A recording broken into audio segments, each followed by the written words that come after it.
When you're in an airplane, you get told to secure your mask first on yourself before helping anybody else, even your own child. After all, you cannot help anybody when you're fighting for air yourself, right?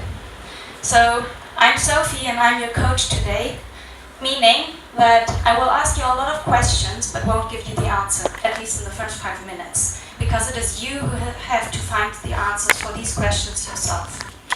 So, the oxygen mask principle was the thing that actually brought me here today, because it is somehow the great metaphor for my core belief, which is that we need to start rapidly prototyping our own lives before designing other people's goals for their theoretical perfection. So rapidly prototyping is probably the first word that you get to hear today from the business world perspective. The second word that I want to introduce to you is minimal lovable product, or MLP, as you can see here. It comes from design thinking, and design thinking is an innovation methodology that connects people, humanity, problem solving and creativity together to make and create the wow effect for the customer. So a minimal lovable product for us would be, for example, if you want to be your own minimal lovable product, what are you actually capable of doing, and what fulfills you, and what is your purpose? So I'm going to try to help you figuring out these kind of aspects today. And how we are going to do this today is, I'm not going to run through all of these 10 points, but usually in design thinking you would try to figure out step by step. But the most important parts are actually these 3 steps.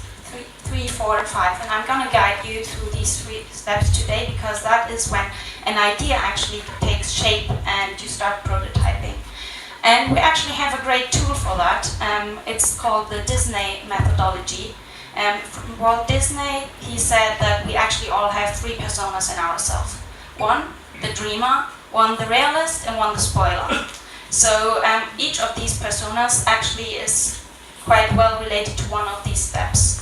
So the first one would be the dreamer, and I always relate the dreamer sort of the child in ourselves, because children, they can dream about anything.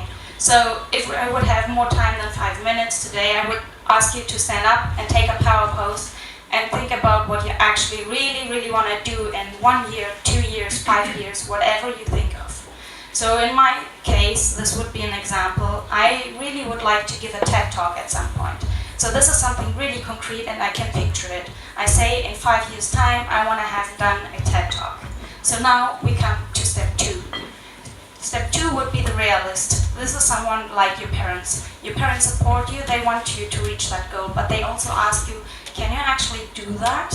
So you use the so-called 3 boxes of control. The inner box is what you're actually in control of, and the second box is what you can influence, and the third box is what you cannot influence towards reaching your goal. And we will focus only on the inner box, on what you're actually in control of.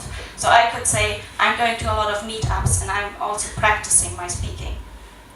Now, in the third one, we have the critique or the spoiler, and we are all very good in spoiling our own ideas ourselves. So what I would say is actually try to question someone else with your ideas. So ask the other one to spoil your ideas.